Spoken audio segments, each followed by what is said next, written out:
ପାର୍ବତୀ ଜନ୍ମ ହେବା ସମାଚାର ପାଇ ନାରଦ ମୁନି ପର୍ବତରାଜଙ୍କ ଘରକୁ ଆସିଥିଲେ ଏବଂ ପର୍ବତରାଜ ଏବଂ ତାଙ୍କ ପତ୍ନୀ ମୁନିଙ୍କ ଚରଣରେ ପ୍ରଣାମ କଲେ ଏବଂ ମୁନିଙ୍କ ପାଦତକ ଘର ସାରା ସିଞ୍ଚନ କରି ଗିରିରାଜ ନିଜ ସୌଭାଗ୍ୟର ବହୁ ପ୍ରଶଂସା କଲେ ଏବଂ ପାର୍ବତୀଙ୍କୁ ଡାକି ଆଣି ମୁନିଙ୍କ ପାଦ ତଳେ ଲୁଟାଇ ଦେଲେ ଏବଂ କହିଲେ, ହେ ମୁନିବର, ଆପଣ ତ୍ରିକାଳଜ୍ଞ ସର୍ବଜ୍ଞ ଓ ଆପଣ ସବୁଆଡ଼େ ଯାଇପାରନ୍ତି, ତେଣୁ ଟିକେ ବିଚାର କରି ମୋ ଝିଅର ଭଲ ମନ୍ଦ କଥା କୁହନ୍ତୁ।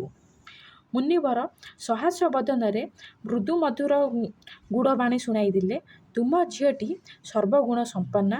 ଏ ଝିଅଟି ସ୍ୱଭାବତଃ ସୁନ୍ଦରୀ, ସୁଶୀଳା ଓ ବୁଦ୍ଧିମତୀ ଓ ଏହାର ନାମ ହେଉଛି ଉମା, ଅମ୍ବିକା ଓ ଭବାନୀ।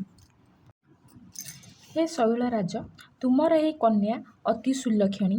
ଏହାର ଯେଉଁ 2-4ଟି ଅବଗୁଣ ରହିଛି ମୁଁ ତାହା କହୁଛି ଶୁଣ। ଜଣେ ଅଗୁଣ, ଅମାନି, ମାତୃପିତୃହୀନ, ଉଦାସୀନ, ସଂଶୟ ରହିତ, ଜଟାଧାରୀ, ନିଷ୍କାମ, ଦିଗମ୍ବର ତଥା ଅମଙ୍ଗଳ ବେଶଧାରୀ ଯୋଗୀ ଏହାର ସ୍ୱାମୀ ହେବେ। କନ୍ୟାର ହସ୍ତରେଖା ଏହା ହିଁ କହୁଛି। ମୁନିଙ୍କ କଥା ଶୁଣି ଏବଂ ତାହା ସତ୍ୟ ମନେକରି ପତ୍ନୀ ଅତ୍ୟନ୍ତ ଦୁଃଖିତ ହୋଇଗଲେ, କିନ୍ତୁ ଉମା ମାନେ ପାର୍ବତୀ ମନେ ମନେ ପ୍ରସନ୍ନ ହେଲେ। ଏହି ପ୍ରଭେଦର ରହସ୍ୟ ନାରଦ ବି ଜାଣିପାରିଲେ ନାହିଁ, କାରଣ ଉପରକୁ ସମସ୍ତଙ୍କ ଅବସ୍ଥା ଏକାପରି ଦେଖାଯାଉଥିଲେ ମଧ୍ୟ ସେମାନଙ୍କ ମନର ଉପଲବ୍ଧି ଭିନ୍ନ ଭିନ୍ନ ଥିଲା। ପାର୍ବତୀଙ୍କ ହୃଦୟରେ ଶିବଙ୍କ ଚରଣ କମଳ ପ୍ରତି ପ୍ରେମ ଉତ୍ପନ୍ନ ହୋଇଗଲା, କିନ୍ତୁ ଶିବଙ୍କ ସହିତ ମିଳନ ହେବା ତ ବଡ଼ କଠିନ, ତେଣୁ ତାଙ୍କ ମନରେ ସନ୍ଦେହ ଜାତ ହେଲା।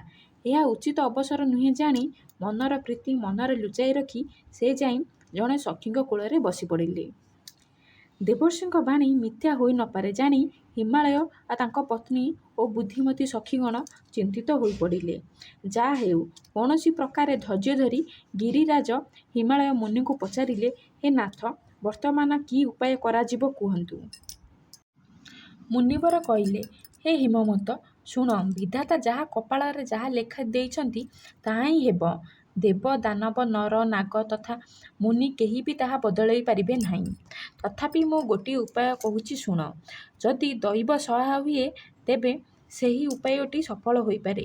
ମୁଁ ତୁମକୁ ଯେପରି କହିଲି, ଉମାଙ୍କ ବର ଯେ ଠିକ୍ ସେହିପରି ହେବେ ସେଥିରେ କୌଣସି ସନ୍ଦେହ ନାହିଁ।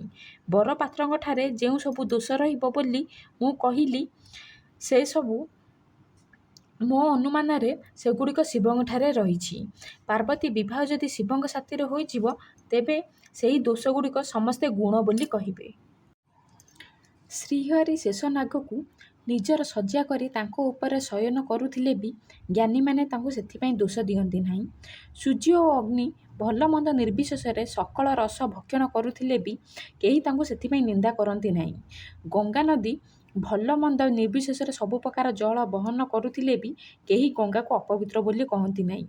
ହୃଷିକେଶ ଭଗବାନ, ସୂର୍ଯ୍ୟ, ଅଗ୍ନି ଓ ଗଙ୍ଗାଙ୍କ ପରି ସାମର୍ଥ୍ୟବାନମାନଙ୍କୁ କୌଣସି ଦୋଷ ଲାଗେ ନାହିଁ। ଗଙ୍ଗା ଜଳ ଦେଇ ମଦ ରନ୍ଧାଗଲେ ବି ସାଧୁମାନେ ତାହା ପାନ କରନ୍ତି ନାହିଁ, କିନ୍ତୁ ସେହି ମଦ ଗଙ୍ଗାରେ ପ୍ରବାହରେ ମିଶିଗଲେ ପବିତ୍ର ହୋଇଯାଏ।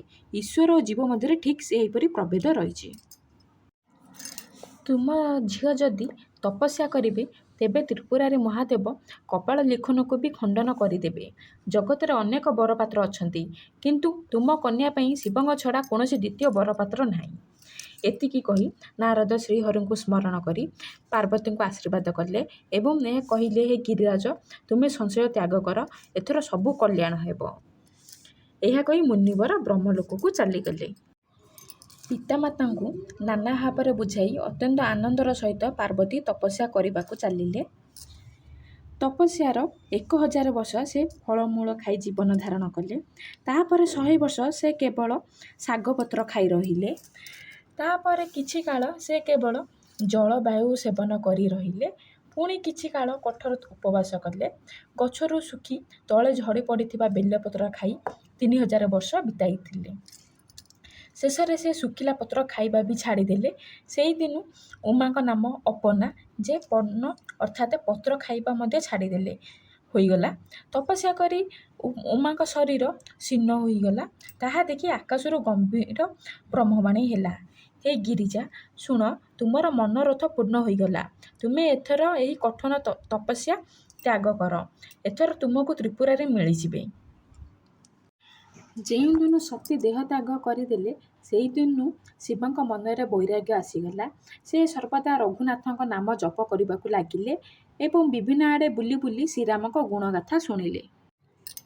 ଶ୍ରୀରାମ ଯେତେବେଳେ ଶିବଙ୍କର କଠୋର ନିୟମ ପାଳନ, ଅନନ୍ୟ ପ୍ରେମ ଏବଂ ତାଙ୍କ ହୃଦୟରେ ଭକ୍ତିର ଅଟଳ ନିଷ୍ଠା ଦେଖିବାକୁ ପାଇଲେ, ସେତେବେଳେ ଭଗବାନ ଶ୍ରୀରାମ ପ୍ରକଟ ହୋଇ ଶିବଙ୍କୁ ଦର୍ଶନ ଦେଲେ ଏବଂ ମହାଦେବଙ୍କୁ ପ୍ରଶଂସା କରି କହିଲେ, ହେ ଶିବ, ଯଦି ମୋ ପ୍ରତି ଆପଣଙ୍କର ଅନୁରାଗ ଥାଏ ତେବେ ମୋର ଅନୁରୋଧ ଶୁଣନ୍ତୁ, ମୋର ପ୍ରାର୍ଥନା ପୂର୍ଣ୍ଣ କରନ୍ତୁ, ଆପଣ ଯାଇ ପାର୍ବତୀଙ୍କୁ ବିବାହ କରନ୍ତୁ।